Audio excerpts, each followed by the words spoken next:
الحمد لله والصلاة والسلام على رسول الله وعلى آله وأصحابه ومن والاه وما بعد.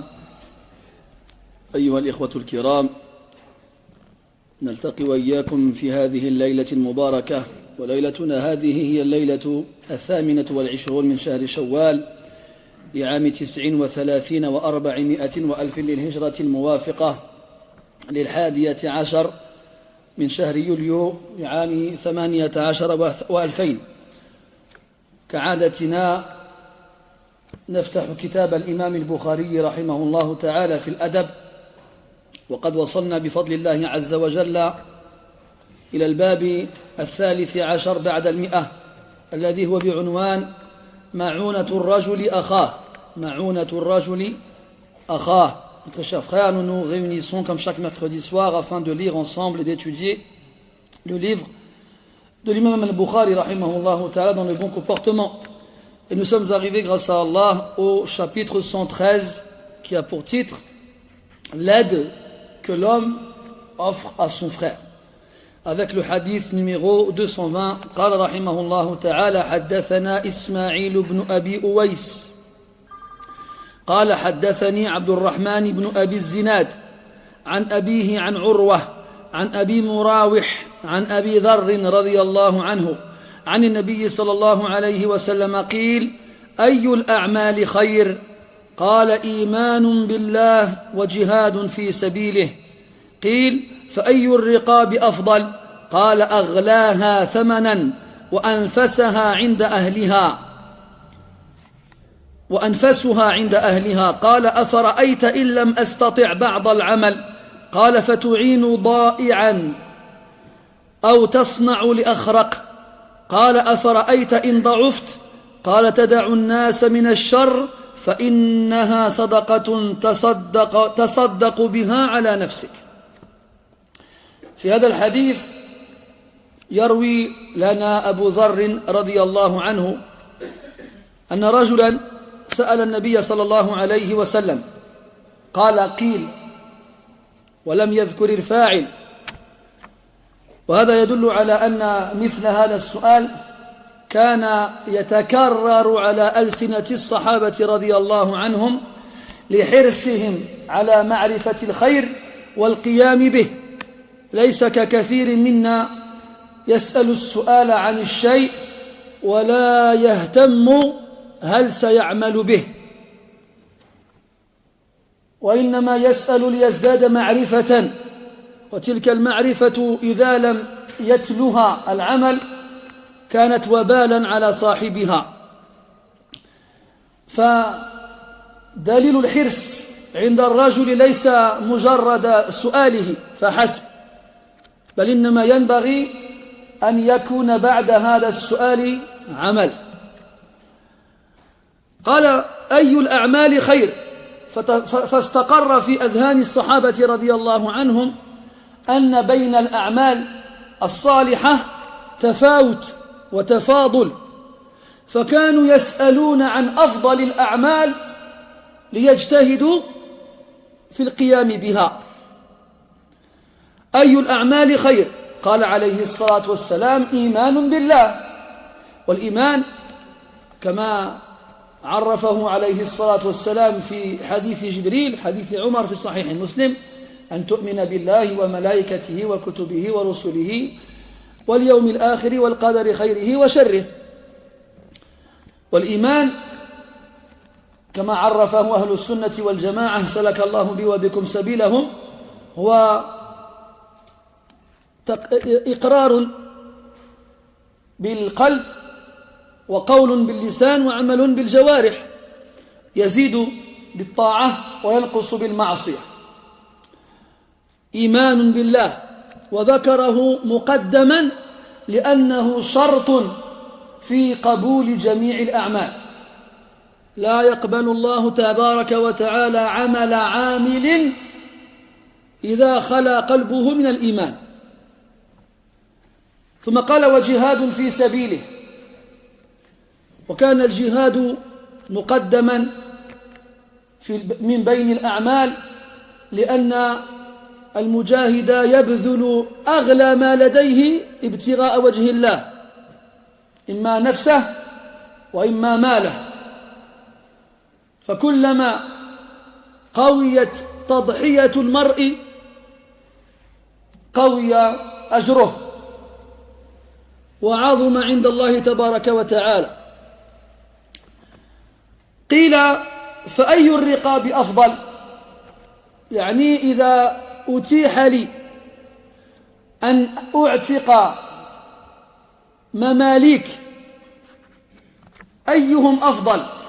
أي رقابهم أفضل؟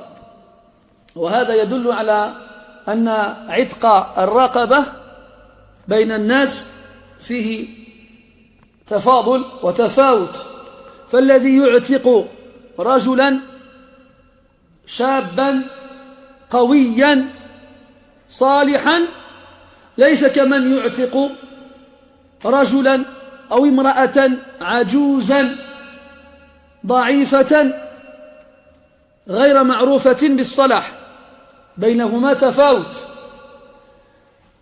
واستقر ذلك في أذهان الصحابة رضي الله عنهم أيضا، فسأل عن أي الرقاب أفضل، قال عليه الصلاة والسلام أغلاها ثمنا، كلما ارتفع سعره كان عتقه أفضل. لماذا؟ لن تنالوا البر حتى تنفقوا مما تحبون. أغلاها ثمنا وأنفسها عند أهلها، أنفسها من النفيس وهو الشيء الكريم العالي القدر. فذلك العبد إذا كان محبوبا عند أهله أي عند سيده وكان عمله عند سيده مرضيا، ومع هذا اعتقه مع حاجته إليه، كان ذلك أفضل من اعتق رقبة لا حاجة له فيها. قال السائل أفرأيت إن لم أستطع بعض العمل؟ إذا كان الإنسان فقيرا صفر اليدين لا يملك شيئا من المال ولا يملك شيئا من الرقاب، لا يستطيع لضعفه وعجزه أن يجاهد بنفسه أو أن ينفق ماله أو أن يعتق الرقاب، قال أرأيت إن ضعفت أو إن لم أستطع بعض العمل فهل لي من سبيل؟ والحمد لله كثرت أبواب الخير في الإسلام، فإن انغلق باب في وجهك لعجزك عن الدخول انفتح لك باب آخر، وهذا من سعة فضل الله تبارك وتعالى على عباده. قال رسول صلى الله عليه وسلم فتعين ضائعا، وهنا فرق بين الروايات، وأكثر الروايات على أن المقصود أو أن المروي الصانع، قال فتعين صانعا وليس ضائعا. فإن كان المتعين الضائع المقصود الفقير الذي ضاع بين الناس لقلة ما بين يديه أو لعدم ما يملكه، وإلا فالرواية المختارة والراجحة الصحيحة أنه الصانع. ما مقصوده بأن تعين الصانع؟ فالناس باعتبار قدرتهم على العمل ينقسمون إلى قسمين: صاحب المهنة، صاحب الصنعة الصانع كالنجار والجزار والتاجر وما إلى ذلك. والقسم الثاني ذكره من بعد أو تصنع لأخرق، والأخرق هو الذي لا صنعة له والذي لم يتعلم صنعة ولا مهنة ولا قدرة له على العمل. قال فتعين صانعا، وقدم الصانع على الأخرق. لماذا؟ لأنه يخطر على بال الناس أن صانع صاحب المهنة لا يحتاج إلى مساعدة،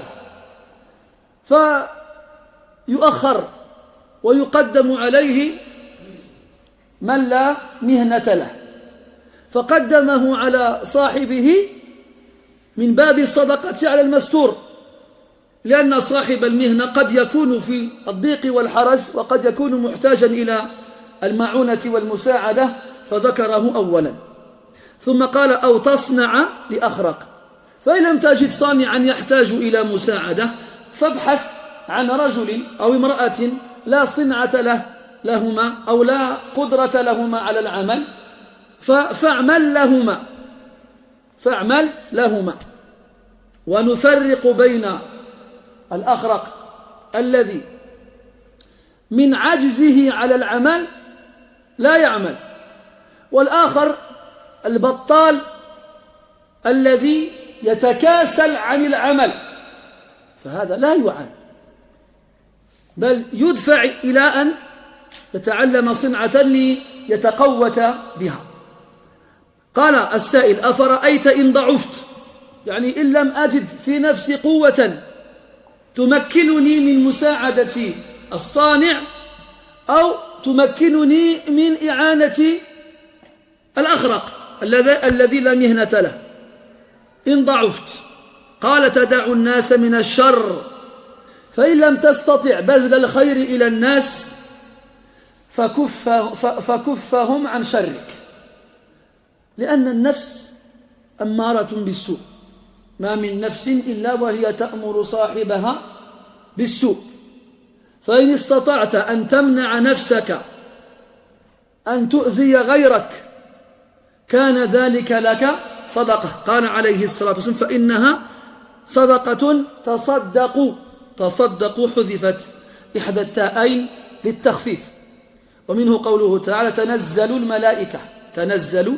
الملائكة، وعلمت أن الفعل مضارع لوجود الضمة في آخره، ولا سبيل للضمة في الفعل الماضي. فإنها صدقة تصدق بها على نفسك، هذه الصدقة التي تكتسبها إذا عافيت الناس عن شرك، إنما هي صدقة تتصدق بها على نفسك. لماذا؟ لأنك منعت نفسك من إظهار الشر، فلما منعت نفسك من إظهار الشر تصدقت على نفسك، لأنك الذي منعت نفسك. Dans ce hadith-là, Abu Dharr al-Ghifari radiyallahu anhu nous rapporte qu'on a demandé au prophète alayhi salatu wassalam. Donc on a demandé sans préciser l'identité de celui qui demande. Et cette question-là a été posée au prophète alayhi salatu wassalam de nombreuses fois. Ayyul a'mali khayr, laquelle des actions est la meilleure? Khayr, et on ne dit pas akhyar. Pourtant, quand on parle de pronoms superlatifs en arabe, normalement c'est ala wazni afdal, ou af'al, pardon, ala wazni af'al.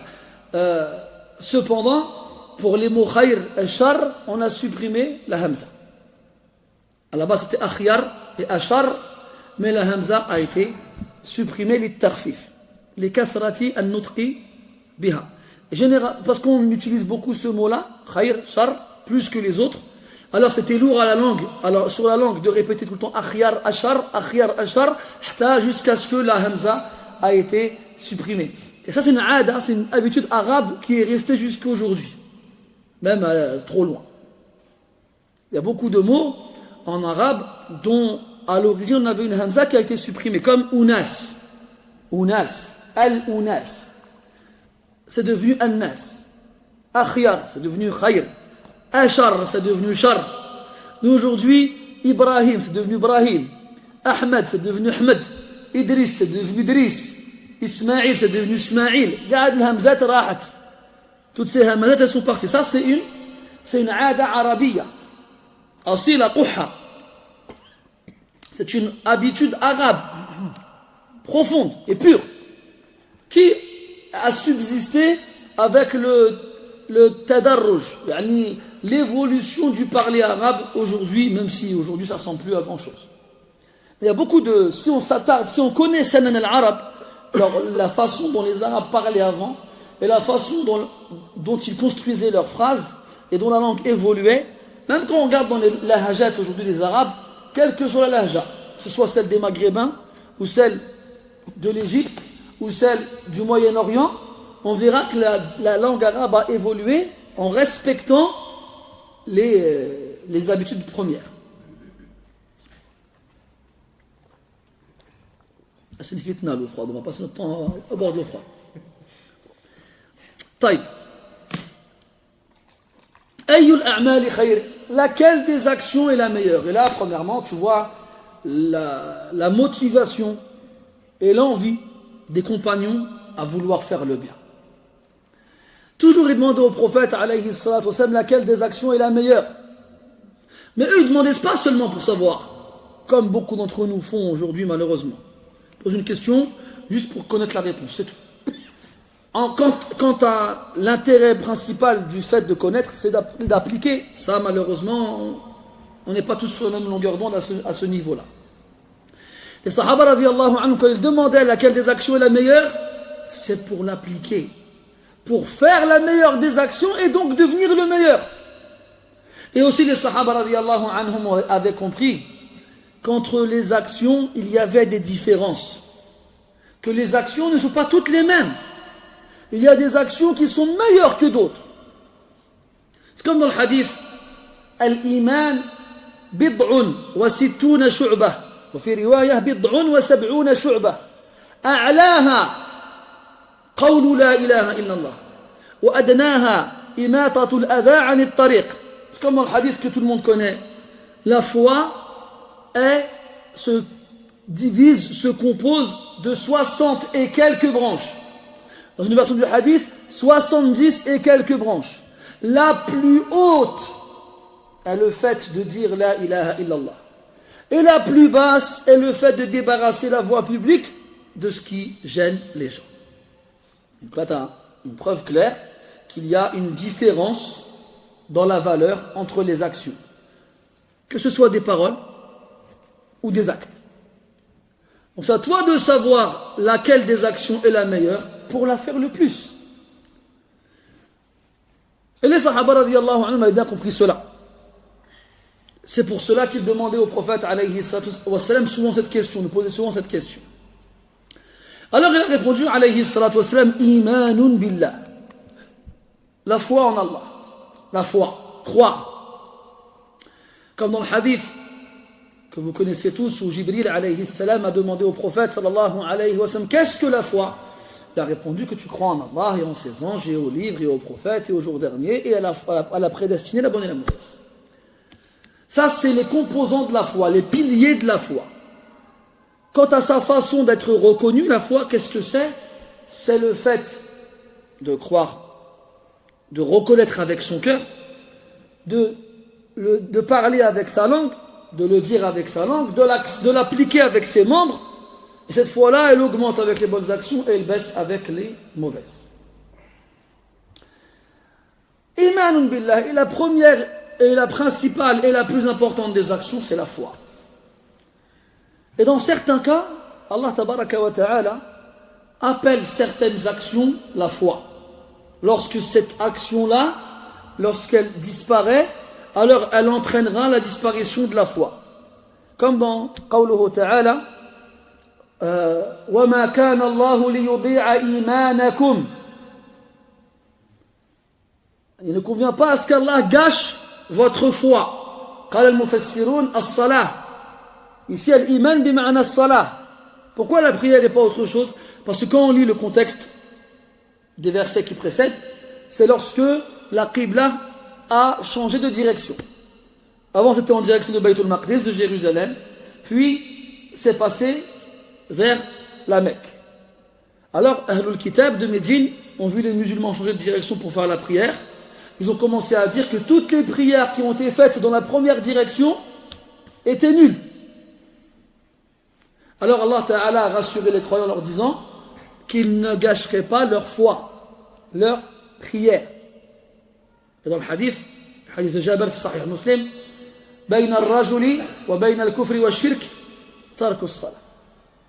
Entre l'homme, la mécréance et l'association, le délaissement de la prière. طيب. Imanun billah. Et aussi, cette foi-là a été évoquée en premier, en tête de liste, dans les meilleures actions. Pourquoi? Parce que c'est une condition absolue et sine qua non pour que l'action soit acceptée. Allah Azza wa Jalla n'accepte pas une action de quelqu'un s'il n'a pas la foi au préalable. La foi comme on l'a définie. Comme l'a défini les gens de la Sunna et du groupe qu'Allah nous fasse suivre leur voie. Alors, si quelqu'un fait les actions les plus méritoires et les plus grandioses sans croire en un des piliers de la foi, alors son action sera rejetée.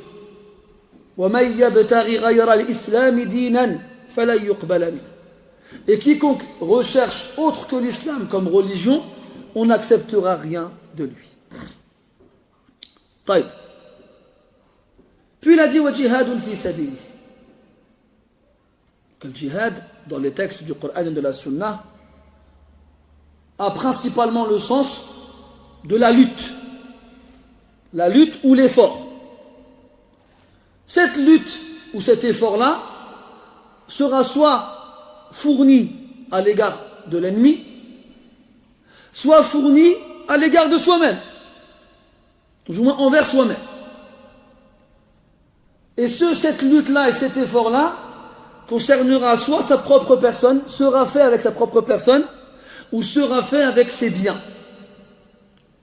Et c'est pour cela que cette action-là est la plus méritoire des actions, car elle demande le sacrifice absolu de ce qui a le plus de valeur pour nous. Et plus l'action entraîne un sacrifice grand, plus elle sera méritoire. C'est pour ça que les trois actions les plus méritoires, de façon absolue, sont donc le djihad, la hijra et le pèlerinage. Pourquoi? Parce que ce sont des actions qui demandent un sacrifice énorme de la part de la personne. Donc dans la lutte, dans l'effort, tu sacrifies ta propre personne ou tes biens. Dans la hijra, tu sacrifies ta terre, ta patrie, ta famille. Tu quittes l'endroit où tu as vu le jour pour aller quelque part où tu ne connais personne. Et c'est dur de quitter sa patrie natale. C'est pour cela que cette action est très méritoire auprès d'Allah tabaraka wa ta'ala. Quant au pèlerinage, on sacrifie de son temps, on sacrifie de sa personne, on sacrifie de ses biens. C'est pour cela que ces trois actions-là ont un mérite énorme auprès d'Allah subhanahu wa ta'ala. Et l'action méritoire par excellence parmi ces trois-là, c'est donc al-jihad. Et donc dans le Coran, comme on l'a dit, ce mot-là il a plusieurs sens possibles. Comme dans le verset dans Surat Al-Furqan, quand Allah dit au prophète alayhi salatu wassalam, فَلَا تُطِعِ الْكَافِرِينَ وَجَاهِدُهُمْ بِهِ جِهَادًا كَبِيرًا. N'obéis pas aux mécréants et lutte contre eux avec lui. Avec lui qui? Le Coran. D'une grande lutte. Et là tu comprends que la lutte qui est visée, ce n'est pas une lutte physique, dans une bataille armée. Parce que ce verset a été révélé dans la période mécoise, une période où les musulmans étaient en minorité numérique et faible, et dans laquelle ils n'ont pas combattu leurs ennemis et dans laquelle ils ont supporté leur mal. Et pourtant Allah dit lutte contre eux. Avec quoi? Bihi, bil Qur'an. Avec le Qur'an. C'est-à-dire qu'eux ils t'attaquent avec leurs mots en essayant de te discréditer. Eh bien toi, lutte contre eux avec le Qur'an pour les démentir.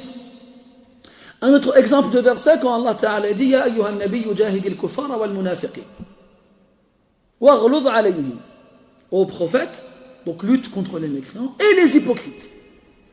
Et tu pourras chercher dans la Sira al-Nabawiyya, la vie du prophète sallallahu alayhi wa sallam, est-ce que le prophète a fait une lutte armée contre les hypocrites?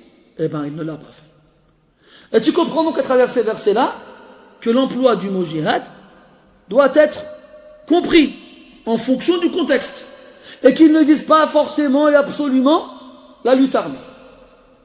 Aussi, dans le Coran, Allah Ta'ala, il précise que ce djihad-là peut être fait soit par le biais de la personne, donc dans la lutte physique, ou soit par le biais de ses biens. Et tu constateras en lisant le Coran que la plupart du temps où Allah Ta'ala évoque donc le djihad avec ces deux catégories-là, les biens et la personne, il parle des biens en premier. Jahadu bi amwalihim wa anfusihim. Et seulement une seule fois, Allah il a mis al-anfus avant l'amwal. Dans toutes les fois où il a évoqué al-jihad. Pourquoi je vous dis tout ça? Pour que vous compreniez que dans le Coran, il y a des subtilités qu'il faut comprendre et sur lesquelles les savants ont longuement parlé. Comme la hijra, c'est pareil. Allah il parle de la hijra dans le Coran, dans de nombreux passages. Et quand vous lirez des livres sur la hijra, vous verrez que la hijra a plusieurs types, plusieurs formes. Parmi les types de la hijra, d'ailleurs, la principale forme de hijra, an tuhajira ma naha Allahu ta'ala anhu. La hijra, c'est le fait de quitter, partir, émigrer. Physiquement, une personne elle quitte l'endroit où elle se trouve pour un autre. Mais avant de quitter physiquement la terre, où on désobéit à Allah pour une terre où on lui obéit, eh bien il faut d'abord quitter la désobéissance. Et la première hijra que tu dois faire, c'est la tienne vis-à-vis de la désobéissance. C'est bien beau de changer de pays et d'aller voir d'autres personnes. Mais si toi tu restes le même et que les péchés que tu faisais en France, tu les fais ailleurs, quelle est cette hijra? C'est une hijra physique. C'est pas une hijra complète. D'ailleurs, Ibn al-Qayyim, rahimahullah ta'ala, il a écrit un livre qui s'appelle Tariq al-Hijratayn wa Bab al-Sa'adatayn. La voie des deux hijras et la porte des deux bonheurs. Ce livre-là, il est exceptionnel. De toute façon, je vous l'ai déjà dit, hein, tous les livres d'Ibn al-Qayyim sont exceptionnels. Rahimahullah ta'ala. Taïb. Donc ça c'est la base, c'est la tête. C'est comme dans le hadith d'Ibn Abbas radiyallahu anhuma. Non, le hadith de Mu'adh ibn Jabal radiyallahu anhuma. قال ذروة السنام قال رأس الأمر الإسلام وذروة سنامه الجهاد في سبيل الله. بعدها ها عارفينش رأس الأمر الإسلام وعموده الصلاة وذروة سنامه الجهاد في سبيل الله. C'est comme dans le hadith de Mu'adh ibn Jabal radiyallahu anhu, lorsque le prophète lui dit alayhi salatu wassalam que la base, la tête de l'histoire de l'affaire, c'est l'islam, l'iman. Le mot islam et le mot iman ont chacun un sens qui leur est propre lorsque les deux sont évoqués dans la même phrase. Si on évoque al-iman tout seul, il aura aussi le sens de l'islam. Et si on évoque al-islam tout seul, il aura aussi le sens de l'iman. Comme le dit Ibn Taymiyyah dans Kitab al-Iman al-Kabir. Donc, il a dit la tête de base, la tête de tout, c'est l'islam. Sans islam, il n'y a rien. Comme ici, imanun billah. Puis il a dit wa amuduhu as-salah. Et son pilier principal, son mur porteur, sa colonne, c'est la prière. Si tu, je ne sais pas si cette colonne-là là-bas, elle porte le plafond qui est au-dessus, mais supposons elle la porte réellement et on la casse, cette colonne-là. Qu'est-ce qui va se passer? Le plafond va s'effondrer. Eh bien, c'est la même chose avec la prière. L'islam de la personne est comme une maison qui repose sur des piliers. Si le pilier principal, qui est la prière, est détruit, la maison s'effondre. Et à la fin, il a dit وَذِرْوَةُ سَنَامِهِ الْجِهَادُ فِي سَبِيلِ اللَّهِ. Son point culminant. Sanam, c'est la bosse du dromadaire. وَذِرْوَةُ, c'est le sommet. Son point culminant, c'est al-jihad fi sabilillah, c'est-à-dire c'est le summum. C'est le paroxysme, c'est l'action la plus méritoire après la foi. Donc celui qui pose la question, il pose une autre question. Il lui demande lesquels des nuques sont les meilleurs. Qu'est-ce que ça signifie? En fait, là, ça fait référence aux esclaves. Quand on parle de riqab, le pluriel de raqaba, raqaba c'est la nuque, et le unuq c'est le cou. On fait référence à la nuque pour désigner les esclaves, parce que c'est ici qu'on met le carcan. Qu'on met le carcan, l'aghlal. Dans le verset, ألم تر إلى الذين يجادلون في آيات الله أنى يصرفون الذين كذبوا بالكتاب وبما أن أرسلنا به رسلنا فسوف يعلمون إذ الأغلال في أعناقهم إذ الأغلال في أعناقهم. L'aghlal, c'est le pluriel de ril, c'est le carcan. C'est une sorte de grosse menotte qu'on met autour du cou pour tirer l'esclave.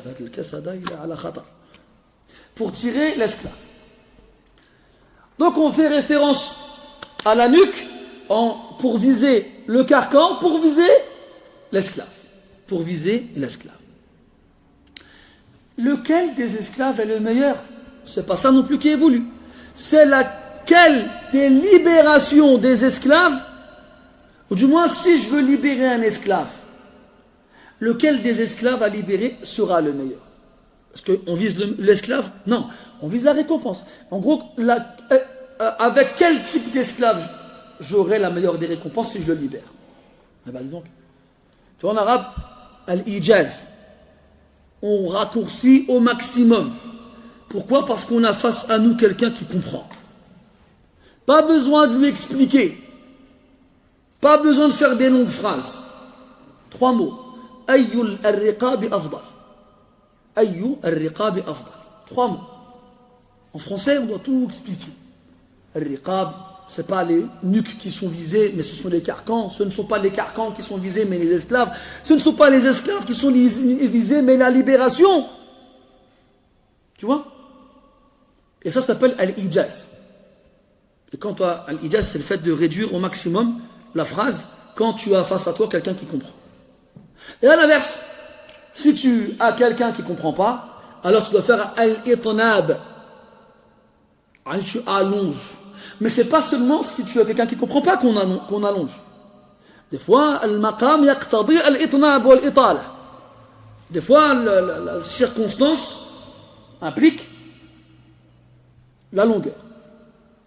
La circonstance implique la longueur. Bref. Donc, si je veux libérer un esclave, avec lequel des esclaves que je libérerai, j'aurai la meilleure récompense? C'est ça la question qui est posée. Pourquoi tu réponds alayhi salatu wa sallam, aghlaha thamanan. Al-aghla, à ne pas confondre avec al-a'la, même s'il y a une riwaya avec al-a'la. Aghlaha thamanan, yani l'esclave qui coûte le plus cher. Aghlaha, avec damir al-mu'annatha, avec le pronom du féminin, en référence al-riqab, au nuque, même si ça vise l'esclave. D'accord? En gros, l'esclave avec lequel tu auras le plus de récompense en le libérant, c'est celui qui coûte le plus cher.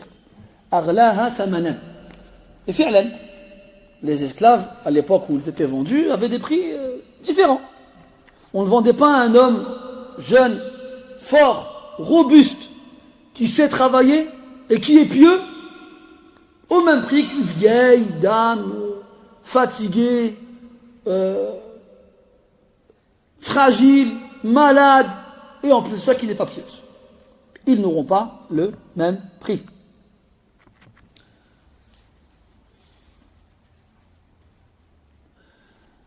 Taïb. Donc, si tu veux la meilleure récompense en libérant un esclave, recherche l'esclave qui coûte le plus cher. Et là, tu vois une fois de plus l'incitation qu'Allah Ta'ala a faite aux musulmans de libérer les esclaves. Comme on l'a vu dans les chapitres relatifs à cela. Puis il a dit وَأَنْفَسُهَا عِنْدَ أَهْلِهَا. Premièrement, la valeur de l'esclave sur le marché. Deuxièmement, la valeur de l'esclave auprès des siens. Auprès des siens. Auprès de ceux qui le possèdent. Parce que des fois, les gens ils s'attachaient à leurs esclaves. Ce n'était pas une relation comme on l'a vu ensemble, une relation comme on a pu nous la vendre à travers les livres d'histoire ou les films ou autres, où il y a un tyran qui passe son temps à s'acharner sur un esclave sans lui accorder le moindre droit. On avait vu, nous, que les Sahaba, radiyallahu anhum, ils leur donnait les mêmes vêtements qu'ils portaient, il mangeait avec eux, il ne leur donnait pas des tâches difficiles à accomplir, et s'il y avait des tâches difficiles à accomplir, il les aidait. Et tout ça, c'est le prophète qui a demandé à le faire, alayhi salam. Donc la relation était différente, au point où il y a des esclaves qui ne voulaient pas être vendus, qui voulaient rester. Il y avait même des esclaves qui étaient libérés par leur maître et qui restaient avec eux. On les appelait le mawali. Al-mawali. Ces esclaves qui étaient libérés, mais qui restaient avec ceux qui les avaient libérés. C'est exceptionnel quand même. Parce que dans la vision contemporaine qu'on nous donne, et européenne ou bien occidentale de l'esclavage, les esclaves, ils se sauvaient, ils partaient. On les enfermait dans des granges, dans des chambres. Ils étaient libres. Ils n'avaient pas déboulé au pied toute la journée, ils n'étaient pas enfermés dans des pièces là. Ils avaient des maisons, ils vivaient. Ils pouvaient se marier avec des conditions bien sûr à respecter. Et ils étaient, entre guillemets, libres de leur déplacement. Pourquoi ? Parce que déjà, ils avaient des droits. Et en plus de ça, ils savaient qu'en s'enfuyant, ils avaient des péchés. Donc ils ne fuyaient pas quand ils étaient esclaves. Et même quand ils ne l'étaient plus, ils restaient. شوفها. Alors أنفسها عند أهلها. أكلتني واحد شكني ولا أنا. Il y a un moustique qui m'a eu. En plus, quand tu commences à gratter, c'est fichu après. Ils ont eu tout aussi. Donc, al-anfas, là, il ne faut pas confondre avec al-anfus. Al-anfus, c'est le pluriel de nafs. Ici, anfas, c'est le ismu tafdil de nafis. Et nafis, ça veut dire précieux. Quelque chose qui a de la valeur. Ou anfasuha inda ahliha. C'est l'esclave qui aura le plus de valeur auprès des siens. Ils y tiennent. Quand bien même il n'aurait pas une valeur marchande élevée, comme dans la première partie de la parole. Aghlaha thamanan. On a dit un homme de 20 ans, 25 ans, costaud, grand, il connaît, il sait travailler, il sait labourer un champ, il sait cueillir des fruits, il sait construire une maison, il sait faire plein de choses. En bonne santé, fort. Ça va coûter cher sur un marché. On pourrait avoir quelqu'un, un esclave, dans une famille, qui n'a pas la même taille que le premier, le même âge, la même force, la même capacité à travailler. Mais, auprès des siens, il a de la valeur. Les gens, ses propriétaires, ils l'aiment. Ils ne veulent pas s'en séparer. Si on venait le voir, on lui dit, je te l'achète tel prix. Je ne le vends pas. Il a de la valeur, il est précieux chez ceux qui le possèdent. Eh ben c'est lui, quand tu le libères, il y aura plus de ajr avec lui qu'avec. Il y aura plus de valeur, de récompense avec lui qu'avec un autre. Et si il al-amrani fihi kana al-ajru a'zam. Et supposons on trouve ces deux choses-là dans l'esclave, ce sera encore plus grand que le mérite que de le libérer. L'homme il continue à poser une question. وقد يقول قائل وهو يقرأ مثل هذا الحديث أن الصحابة كانوا يكثرون من الأسئلة على النبي صلى الله عليه وسلم. Quelqu'un il pourrait se dire en lisant ce genre de hadith, chaque fois qu'il pose une question que le Rasul lui répond, il enchaîne avec une autre. Il pourrait se dire, il posait beaucoup de questions quand même. Non, ne dites pas ça. Dis alhamdoulilah qu'ils ont posé beaucoup de questions. Remercie Allah. Parce que si c'était arrêté à la première réponse, Imanun billah wa jihadun fi sabilillah. Combien de gens ils peuvent faire ça? C'est dur. Mais en posant beaucoup de questions et en montrant que la raison qui pousse à poser d'autres questions pour savoir quel type d'action on pourrait faire autre que celle donnée en premier, c'est l'incapacité. Al-ajz, et pas le kasal, la paresse. Et tu vois aussi la patience du prophète alayhi salatu wassalam. Lam yatajazza, wa lam yadjar, wa lam yaghdab likathrati as'ilatihim. بل يصبر ويجيب ويعطيهم ما ينفعهم في دينهم. Toi, tu ne t'es pas énervé, salam. On lui pose beaucoup de questions, comme ça on enchaîne. Ni il ne montre qu'il est lassé par les questions, ni il ne montre que ça le fatigue ou que ça l'énerve. Il répond. Il donne aux gens ce dont ils ont besoin pour leur religion. وهكذا ينبغي أن يفعل المعلم وأن يصبر على طلابه. Et c'est comme ça que le professeur doit faire avec ses élèves. Il doit patienter. لكن إذا طرح الطالب أو الحاضر سؤالا لا علاقة له به فينبغي للمعلم أن يرشده إلى ما ينفعه وأن يعلمه بأن يترك ما لا فائدة له فيه. Mais lorsque le professeur il voit que l'élève il pose des questions dans lesquelles il n'a aucun intérêt, il doit lui donner ce dont il a besoin et il doit lui apprendre à délaisser les choses dans lesquelles il n'a aucun intérêt. Donc, l'homme il dit أفرأيت إن لم أستطع بعض العمل. Il dit qu'est-ce que tu en penses, qu'est-ce que tu me dirais si je suis incapable d'accomplir quelques actions. Moi je veux faire le khayr, je veux faire les meilleures actions, mais malheureusement je n'ai pas les moyens de le faire. Et là il parle de l'istita'a, la capacité physique. Donc le mani', ce qui empêche l'accomplissement de ces actions-là, c'est l'ajz, l'incapacité. Et pas le kasal. Et pas la paresse et la fainéantise. Alors, quand tu lui réponds à ce fatu'in ou da'i'an. Donc là, ceux qui ont le livre, wa qalilun ma hum, ils ont da'i'an. T'as da'i'an toi, Abdel Hakim? Da'i'an. Da'i', il y a le verbe da'a yadi'u qui veut dire perdre, être gâché. Et là, si on prenait sur ce sens-là, ça veut dire quelqu'un qui est perdu parce qu'il n'a rien entre les mains, quelqu'un de pauvre.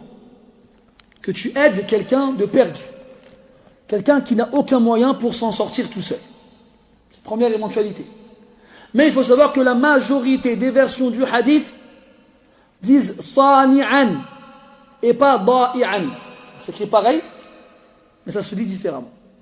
Comment ça s'écrit pareil? Parce qu'à l'époque, on ne mettait pas les huruf, on mettait on ne mettait pas les points. Quand on ne met pas les points, ça s'écrit de la même façon. On a sad al-mu'jamah wa sad al-muhmalah. Quand vous lisez les livres de hadith, les premiers shurrah, les premiers qui se sont attardés à expliquer le hadith, avant d'expliquer le sens du mot, ils te l'épellent. Pourquoi ils l'épellaient? Parce qu'à l'époque, il n'y avait pas les points.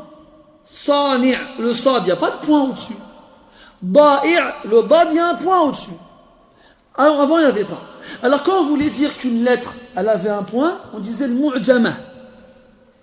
Et quand on voulait dire qu'une lettre n'avait pas de point, on disait le muhmala. Alors quand tu vas prendre maintenant le Fath al-Bari d'Ibn Hajar al-Asqalani, rahimahullah ta'ala, il t'explique le hadith en commençant comme ça. Il t'épelle les mots. Le mot te dit bis-sad, al-muhmala, wal-alif, wal-noun. Wal-noun. Pour que tu saches quel mot est écrit. Alaykoum salam. À l'époque où il n'y avait pas les points qui venaient avec les huruf. Maintenant, aujourd'hui, ça ne nous aide pas parce qu'on a les points. C'est comme on l'avait vu dans le mustalah, al-muttafiq ou al-muftariq. C'est quoi al-muttafiq ou al-muftariq? C'est le nom qui s'écrit de la même façon, mais qui se... Non, c'est le mu'talif ou le mukhtalif. Voilà. Il y a le mu'talif ou le mukhtalif, le muttafiq ou le muftariq. Ce sont des noms qui s'écrivent de la même façon, mais qui se lisent différemment. On prend l'exemple, généralement, il donne cet exemple-là, Abbas et Ayyash. Abbas et Ayyash. Si tu prends les deux mots là, tu vas me dire, attends, ils s'écrivent différemment, ils se prononcent différemment, qu'est-ce que tu me racontes? Non. Enlève le point du bas de Abbas et les points du ya de Ayyash, le ya. Enlève les 3 points du shin de Ayyash. Tu auras exactement la même chose.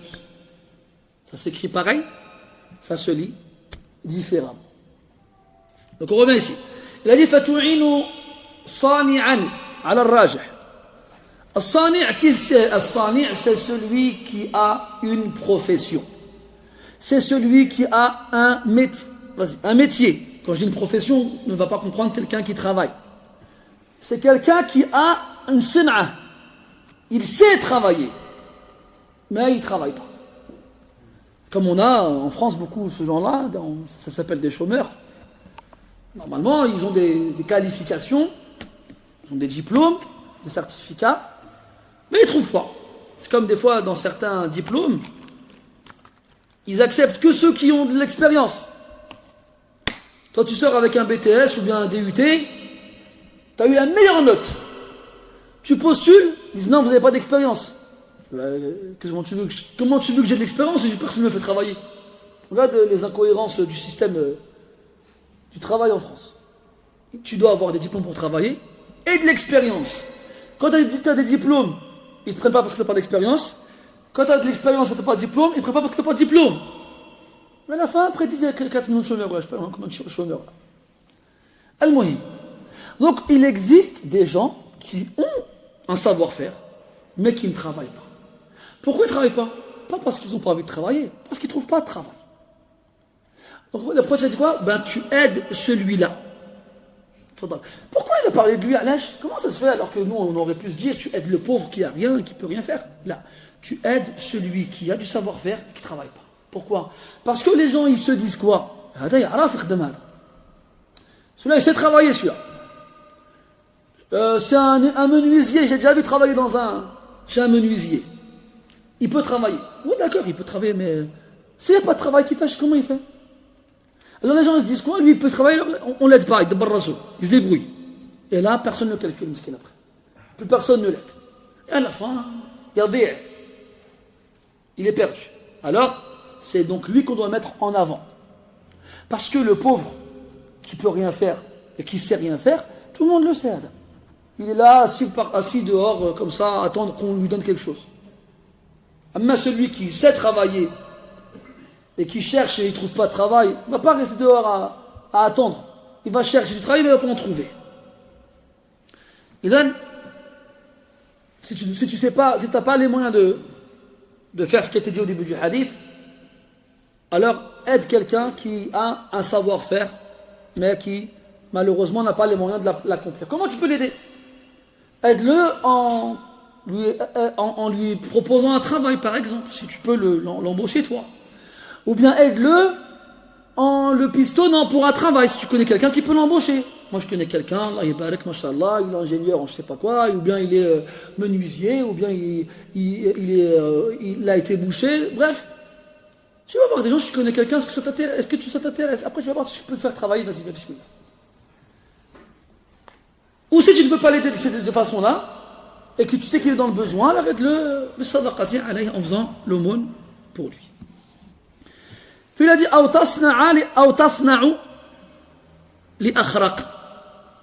que tu travailles pour quelqu'un qui ne peut pas travailler. Al-akhraq, c'est celui qui n'a aucun savoir-vivre. Aucun savoir-faire. C'est pas pareil. Parce qu'il ne sait rien. Il n'a jamais eu l'occasion d'être dans une école. Il n'a jamais eu l'occasion d'apprendre un métier. Il ne sait pas, tu lui donnes une scie, il va se couper un doigt, ou tu lui donnes un marteau, il va se casser bref, il ne sait pas travailler. C'est pas qu'il ne veut pas, c'est qu'il ne peut pas. Pourquoi il ne peut pas? Parce qu'il ne sait pas.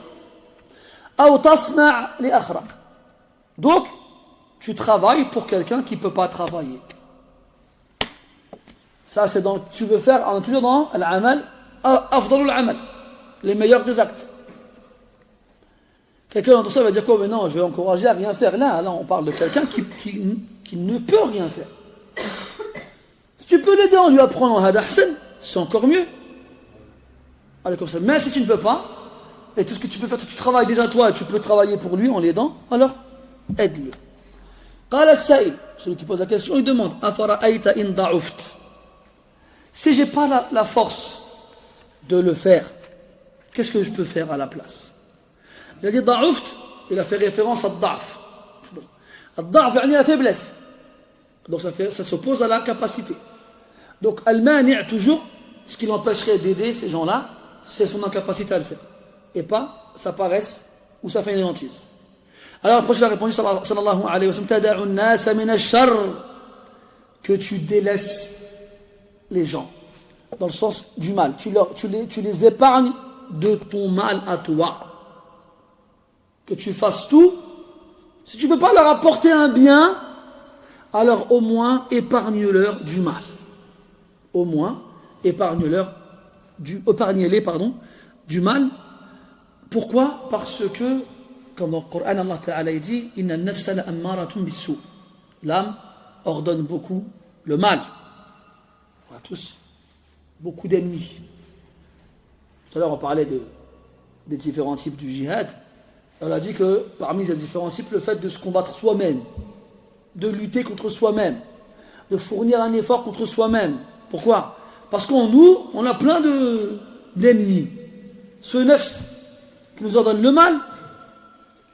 On a le shaitan, yuwaswis, qui nous insuffle le mal. Et on a le dunya, qui nous fait oublier l'akhirah. Ça en fait des ennemis. Et comme dit Ibn al-Qayyim, rahimahullah, وَمِن سُنَنِ الْقِتَالِ قَاتِلُوا الَّذِينَ يَلُونَكُمْ. Parmi les traditions liées, relatives au combat, commencez à combattre les ennemis les plus proches. Les ennemis les plus proches, c'est quoi?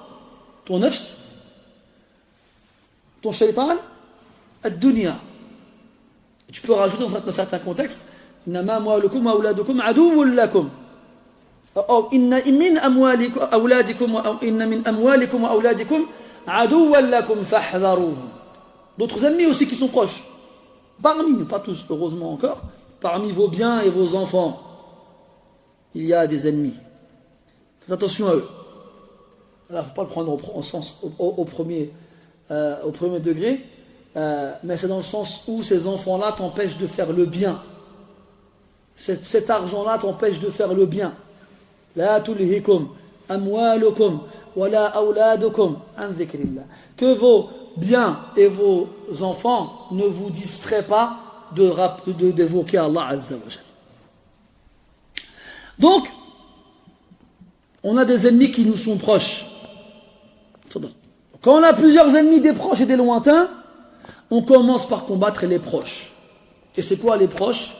C'est ton nafs, ton âme qui t'ordonne le mal, ton shaitan qui t'insuffle, yuwaswisulak, il t'insuffle dans le creux de l'oreille ce qu'il ne faut pas faire, de faire ce qu'il ne faut pas faire ou de ne pas faire ce qu'il faut faire. Et enfin, ad-dunya. Dans le hadith, huffati ad-dunya ou huffati al-jannatu bil makarih. Ce bas monde, le paradis, a été entouré, cerné par les choses détestables. Ce que le nefs n'aime pas. Se lever tôt et ne pas dormir. Jeûner et ne pas manger. Donner et ne pas garder. Préférer les autres à soi-même et ne pas être avare ou égoïste. Et ainsi de suite. Le nefs, c'est moi d'abord. Eh ben non. L'Iman, il dit c'est les autres d'abord. Donc il y a un combat constant entre toi et ton nefs. Alors ne sois pas perdant à la première bataille.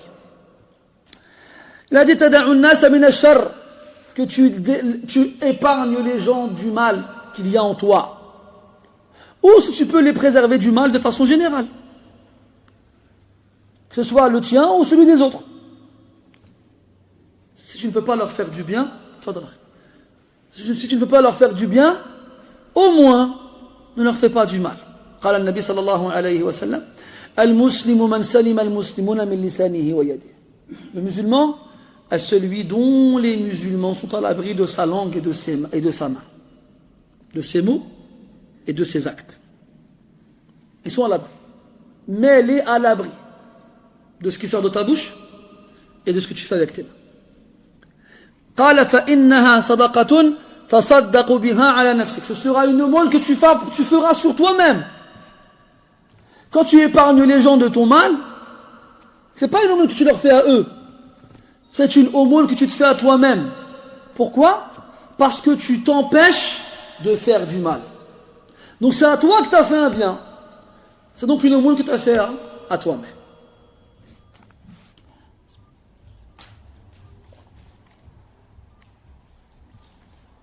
قال رحمه الله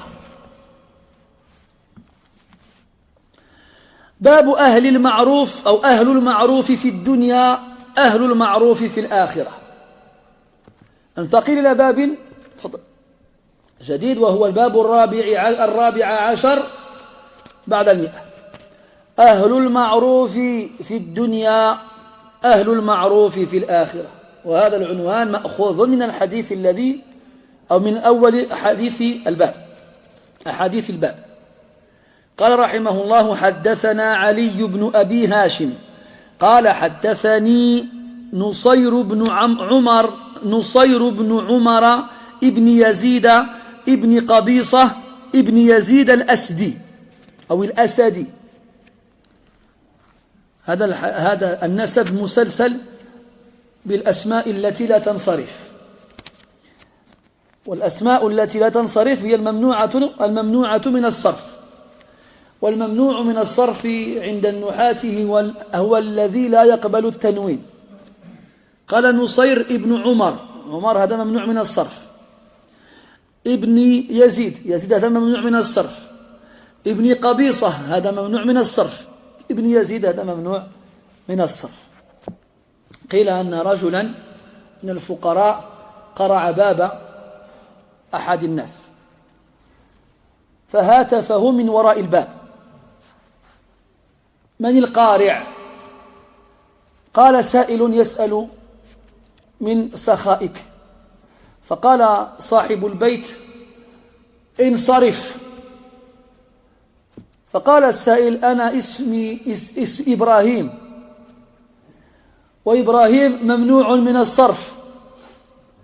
وقال ابن مالك رحمه الله تعالى في ألفيته: وجر بالكسرة ما لا ينصرف، وجر بالفتحة ما لا ينصرف ما لم يضف أو يكن بعد ردف. يعني ما لم يضف احتمت ضيفه. هذا في الأصل المقصود به الإضافة في النحو، وهو أشار أو استشهد بهذا البيت لأن يضيفه صاحب البيت ما لم يضف أو يكن بعد ردف. هذه نكتة نحوية لا يفهمها إلا من له باع في النحو، أما غيرهم فلا يلومن إلا أنفسهم. طيب، قال نعم عن يزيد قال حدثني نصير بن عمر بن يزيد بن قبيصة بن يزيد الأسدي عن فلان. من هذا فلان؟ لا علم لنا به. كيف يسمى هذا النوع من الرواة؟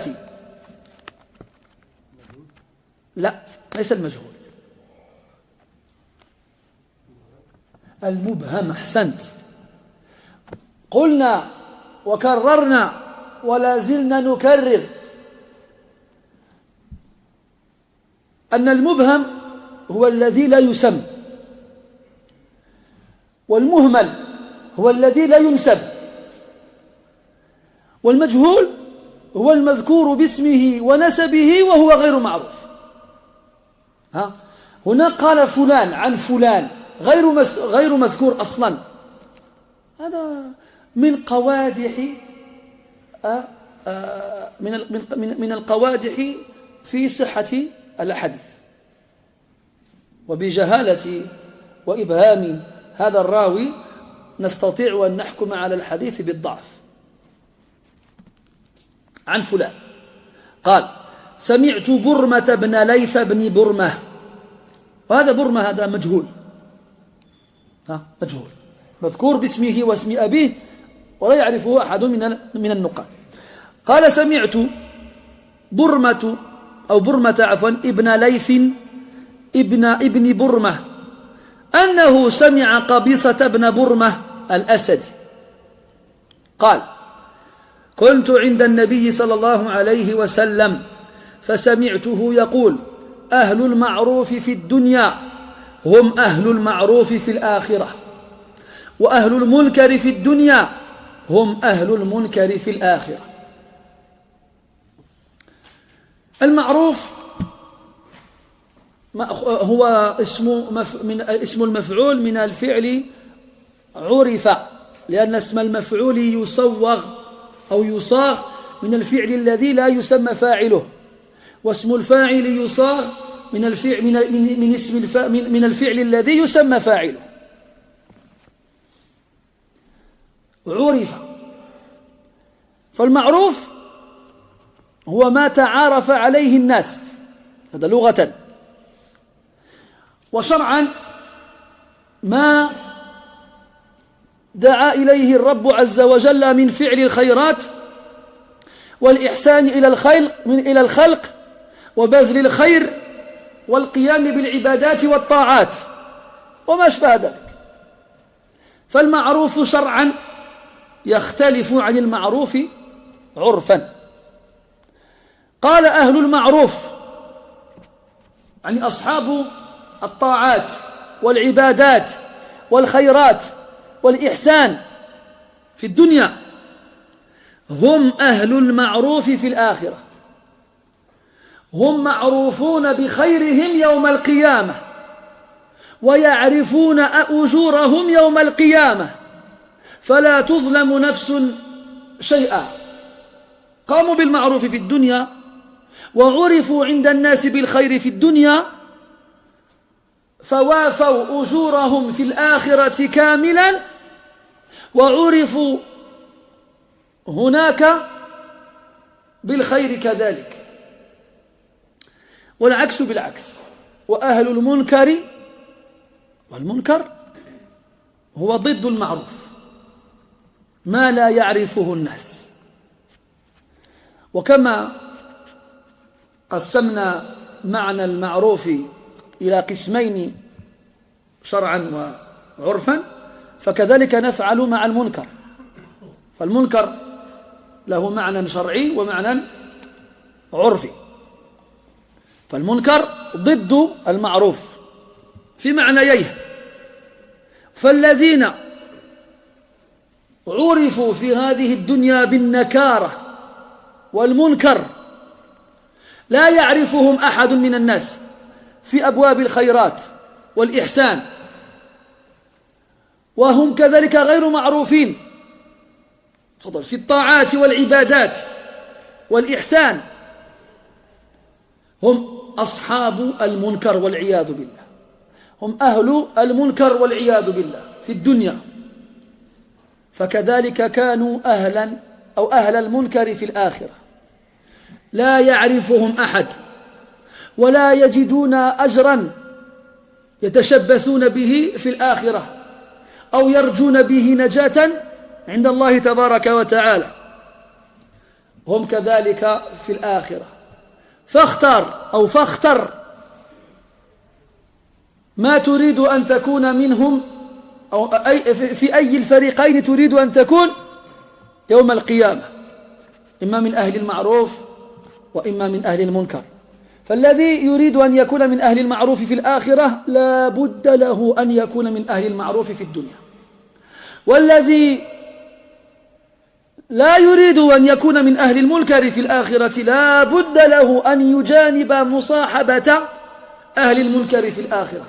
تفضل. بل ألا يكون منهم قط، ألا يكون منهم قط. والحديث لا يصح متنه ومعناه صحيح، يدل لذلك جملة الأحاديث المروية أو المروية بعد ذلك.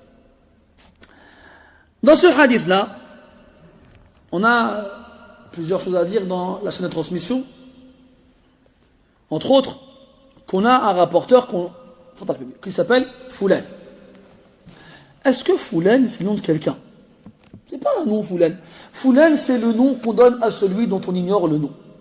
En français, un tel. C'est qui lui? Foulan. Comment il s'appelle? Je ne sais pas. Donc, dans la chaîne de transmission, on nous dit qu'un rapporteur, il s'appelle Foulan. Et là, il y a plusieurs raisons qui font que le rapporteur avant, Hadak Nusayr, Ibn Omar, Ibn Yazid, Ibn Qabisa, Ibn Yazid al-Asadi, il rapporte d'après Foulen. Pourquoi il ne donne pas le nom de son cheikh? C'est son cheikh. Le hadith, il l'a entendu de lui, ou du moins il l'a pris de lui, parce qu'il a dit an. Lam yusarrih bit tahdith, bal an ana. Il n'a pas dit clairement haddathani, ou akhbarani, ou sami'tu. Il n'a pas employé un verbe qui indique qu'il a entendu clairement de son cheikh. Il a dit an, d'après. Ça veut dire quoi? Ça veut dire qu'il est possible que le hadith, il ne l'ait pas entendu de lui directement, ou il n'est pas pris de lui directement. Alors quelle est la raison pour laquelle il n'a pas cité son nom? S'il n'a pas pris de lui directement, parce qu'il ne le connaît pas tout simplement. Et que l'intermédiaire qu'il y a entre lui et le Foulan, il ne voulait pas le citer dans la chaîne de transmission. Parce qu'il sait qu'il y a un problème à son sujet. Et ça, chez les ulama du hadith, on appelle ça, dans d'autres circonstances, at-tadlis. At-tadlis, on va maquiller la formule pour faire croire à celui à qui on rapporte le hadith qu'on a appris le hadith de quelqu'un alors que ce n'est pas lui vraiment. Mais ça n'échappe pas aux nuqad, aux huffaz. Les ulama, ces choses-là, ils les grillent. Ils les attrapent, ils les découvrent tout de suite. Donc déjà, il y a an. An, c'est moins bien que haddathani, il m'a dit, akhbarani, il m'a informé, sami'tu, j'ai entendu. En plus de ça, il dit Foulan. Il ne nous dit même pas comment il s'appelle. Et le rapporteur, quand on n'a pas son nom, on l'appelle Mubham. Il n'est pas nommé. Quand on a son nom, mais que son nom est incomplet, s'il avait dit Al-Muhammad, ça nous dit Ibn Man. Regarde là, dans le rapporteur précédent. Nusayr, Ibn Omar, Ibn Yazid, Ibn Qabisa, Ibn Yazid. On a 5 de ces pères. 5 noms dans la filiation. Pourquoi? Parce qu'on doit avoir plusieurs Nusayr ibn Omar. Et on a plusieurs Nusayr ibn Omar ibn Yazid. Et on a plusieurs Nusayr ibn Yazid ibn Omar ibn Yazid ibn Qabisa. Mais par contre, Nusayr ibn Omar ibn Yazid ibn Qabisa ibn Yazid al-Asadi, on n'a qu'un. Et pour être sûr que c'est lui, il faut donner toute sa lignée. T'imagines, on rapporterait des hadiths aujourd'hui, nous on serait fichus. On ne sait même pas, nos grands-parents, ils s'appellent comment? On ne sait même pas. Mon père, je sais comment il s'appelle, mon grand-père, je sais comment il s'appelle. Après, je ne sais pas. Imaginez, on aurait dans la même salle plusieurs Abdullah ibn Abdel Qadir. Comment on aurait fait pour rapporter le hadith? On aurait fait comment? Ça aurait été une difficulté énorme. C'est pour ça que chez les savants du hadith, on a un fan, bon aujourd'hui on ne s'en sert plus, parce qu'on ne rapporte plus le hadith. Il s'appelle Al-Ansab. Kitab Al-Ansab. Et après, t'imagines que les ulama, ils connaissaient la généalogie de tous les rois, de tous les rapporteurs du hadith. C'est exceptionnel. Ils savaient, tu t'appelais comment toi, et ton père, et son père, et son père, et son père, et son père. Wallah, shay ajib, la yusaddiquhu al-aql. Et après, tu as des jouhal qui viennent 1400 ans plus tard, ils te disent quoi? Nous, on ne prend pas ces hadiths, on ne sait pas d'où ils viennent. Toi, tu ne sais pas d'où ils viennent. Celui qui ne sait pas, on ne lui demande pas de parler. Ferme-la. Eux, ils savent d'où ça vient. وَإِذَا تَكَلَّمَ الرَّجُلُ فِي غَيْرِ فَنِّهِ أَتَى بِالْعَجَائِبِ. Quand quelqu'un il parle dans une science qu'il ne maîtrise pas, il dit n'importe quoi. Comme moi, si jamais, mathalan, imaginez-vous, je vous dis, je vous parle de maths. Et moi, je suis nul en maths. Mais il s'avère que vous êtes plus nul que moi en maths. Alors, l'abra, c'est un facteur de x avec la tangente, la constante, facteur, n'importe quoi, racine au carré. Là, vous dites, wow, il est trop fort, lui. C'est un homme en maths. Puis, il y en a un, il arrive, il est fort en maths. Il s'assoit, il dit, qu'est-ce qu'il raconte, lui? Il dit n'importe quoi, lui, c'est un charlatan. N'écoutez pas, il dit n'importe quoi. Avec lui, vous allez dire 1 plus 1 égale 16. Eh bien, il y a des gens comme ça dans le dîn. Il vient, il remet tout en cause. Tout. Salam. Sahih al-Bukhari, Non, on ne sait pas il y a quoi dedans, on ne sait pas qui le rapporte, c'est n'importe quoi, Sahih Muslim. Et là, lui, il parle à des gens qui sont plus ignorants que lui. Alors, il lui donne raison.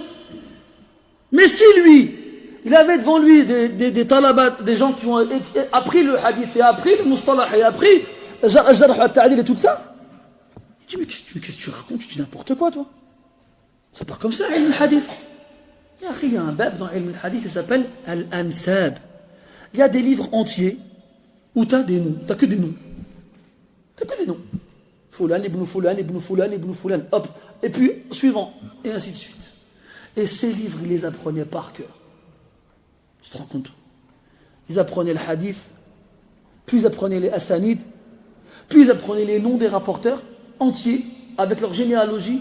Ils apprenaient leur tarikh, leur date de naissance, leur date de mort, chez qui ils ont appris le hadith, chez qui ils ont donné, à qui ils ont donné le hadith.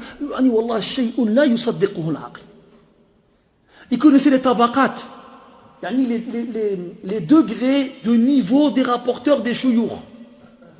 C'est comme si on disait, مثلا, الطبقة الكبرى, pour moi, mes élèves à moi, الطبقة الكبرى, ce sont ceux du premier rang. Puis الطبقة الوسطى, ce sont ceux du deuxième rang. Puis الطبقة الصغرى, ce sont ceux derrière. À quoi ça sert aux savants du hadith de connaître les tabaqat chez les élèves du hadith, du shir? Comme ça, si quelqu'un de la deuxième tabaqa, du deuxième niveau, il rapporte un hadith que personne du premier niveau y rapporte, on dirait, c'est pas normal ça.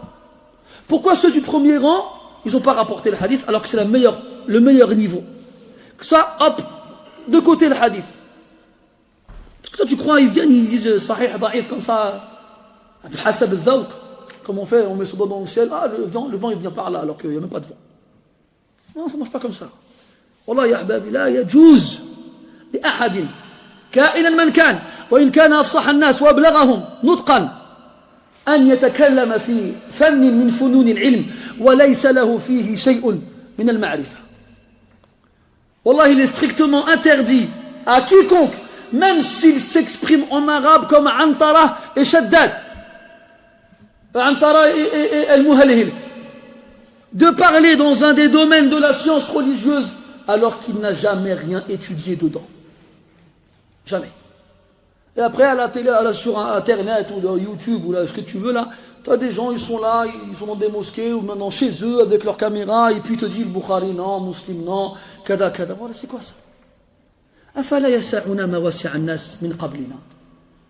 Pourquoi ce qui a suffi aux gens avant nous ne nous suffirait-nous pas? C'était Zuhri, je crois, ou bien l'Awza'i, un des deux qui disait rahmatullah alayhima. Il disait Man lam yakfihi Allah wa rasuluhu fala kafahu Allah shay'a. Celui à qui Allah et son messager ne suffisent pas, qu'Allah fasse que rien ne lui suffise. Waqif haythu waqaf. Arrête-toi où les gens avant se sont arrêtés.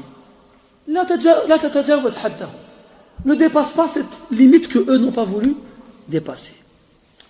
Taïb. An fulan. Donc c'est un mubham. Il n'a pas été nommé. On peut avoir quelqu'un qui est nommé mais dont le nom n'est pas complet. Alors il sera muhmal. Et enfin, on peut avoir quelqu'un dont le nom est donné, ainsi que ceux de sa généalogie, cependant il n'est pas connu.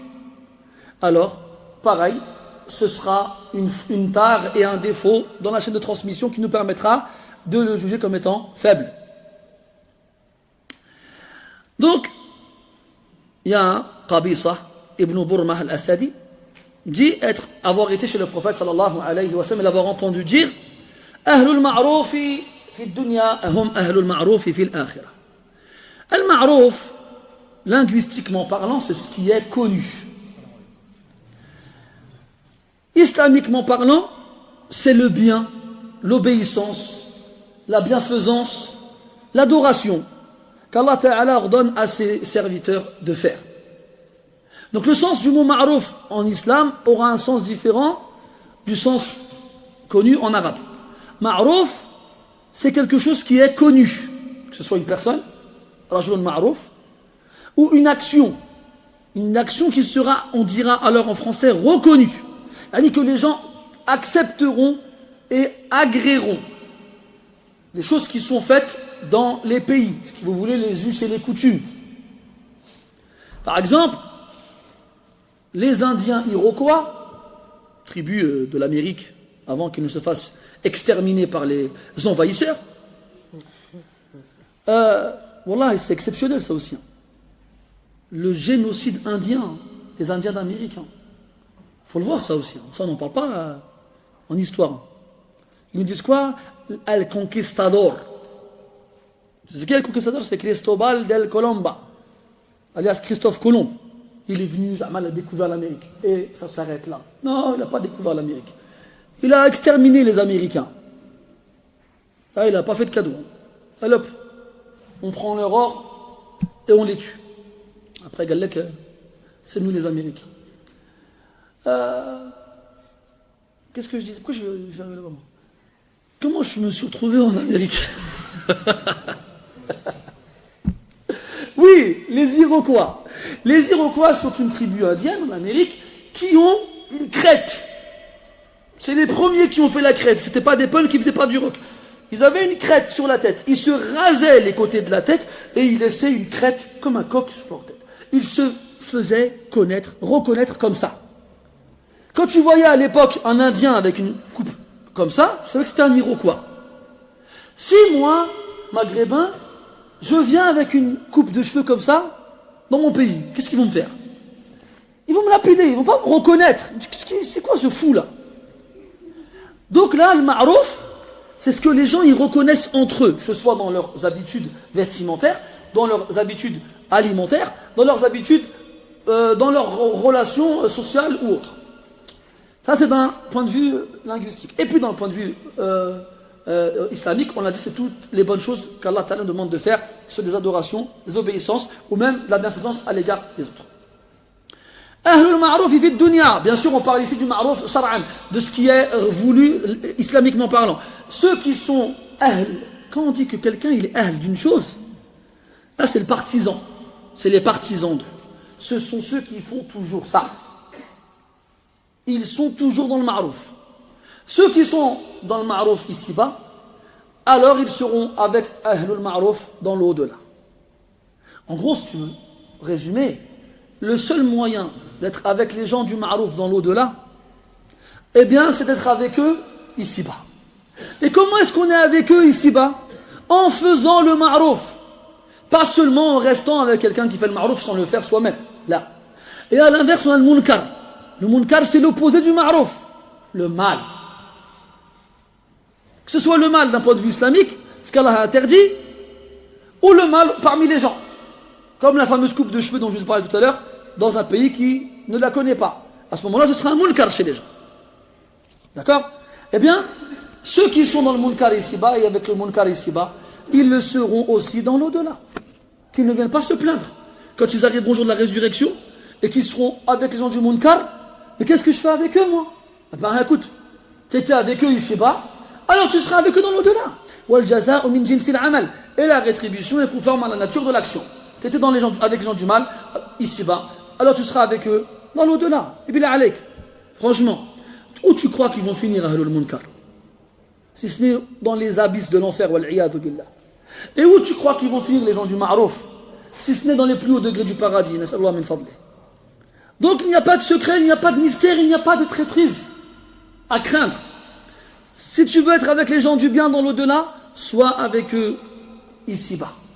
Si tu ne veux pas être avec les gens du mal dans l'au-delà, ne sois pas avec eux ici-bas. Nas'alullah tabaraka wa ta'ala naj'alna min ahli al-ma'ruf fi ad-darain wa yudkhilna al-jannata ma'a al-mustafain al-akhyar. Subhanaka Allahumma bihamdika ashhadu an la ilaha illa anta nastaghfiruka wa natubu ilayk. Sallallahu ala nabiyyina Muhammadin wa ala alihi wa ashabihi ajma'in walhamdulillahi rabbil alamin. Barakallahu fikum.